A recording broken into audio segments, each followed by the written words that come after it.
Thinking about retiring in the next 30 years? You are part of a quickly growing group. In 2019, there were 3.9 million retirees, with another 500,000 planning to retire in the next 5 years. And retirees are the fastest growing group in the country.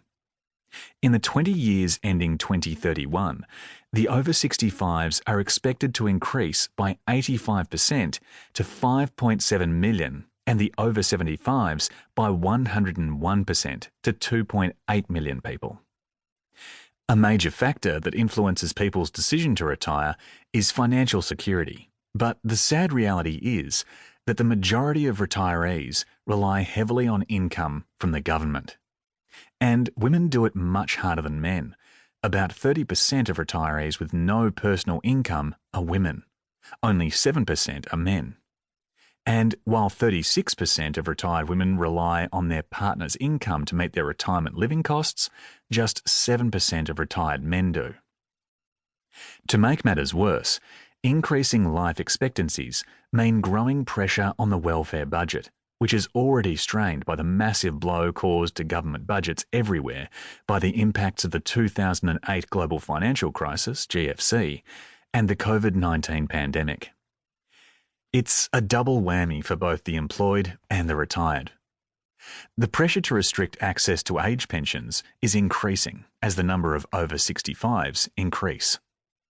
Yet those in the workforce are faced with trying to build funds for their own retirement at the same time as they're being called upon to support the growing number of aged people. That's the bad news. The good news is that accumulating wealth for retirement and then keeping it secure after retirement is still possible for those who make the effort to learn what to do. Better still, the recent discoveries concerning the aging process are pointing the way to a long, healthy, and fulfilling life after 65. That's why I call that period the years of fulfillment. It could be a time of freedom. Freedom from debt, freedom from tight deadlines, and freedom from the demands of children and the workplace. It should also be a time of discovery, when you are free to explore the things you have dreamed about. But it will be a time of challenges as well. Most retirees have only two sources of income: their own portfolio, usually in superannuation, and welfare. To get the returns you need for a long life, you need to invest in growth assets, like shares, which by their nature are volatile. This means you need to be able to handle the share market having a big fall now and then. Furthermore, the continual changes to superannuation and the age pension system require ongoing vigilance.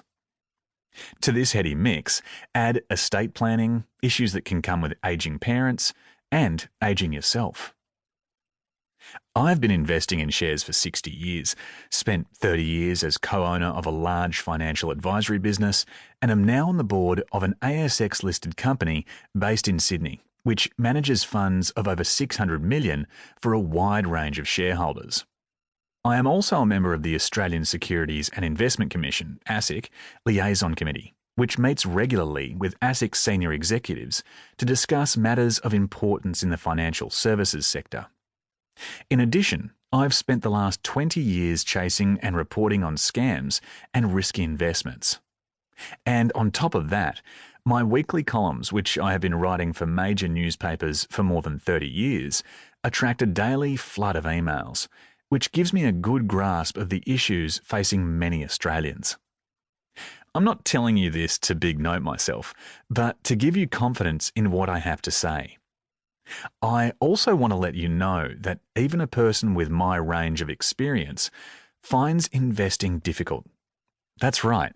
Between the economy constantly changing, laws being reversed frequently, new products evolving, fraudsters continually thinking up new tricks, and surprises such as the GFC and COVID-19, even an old hand like myself finds it a challenge.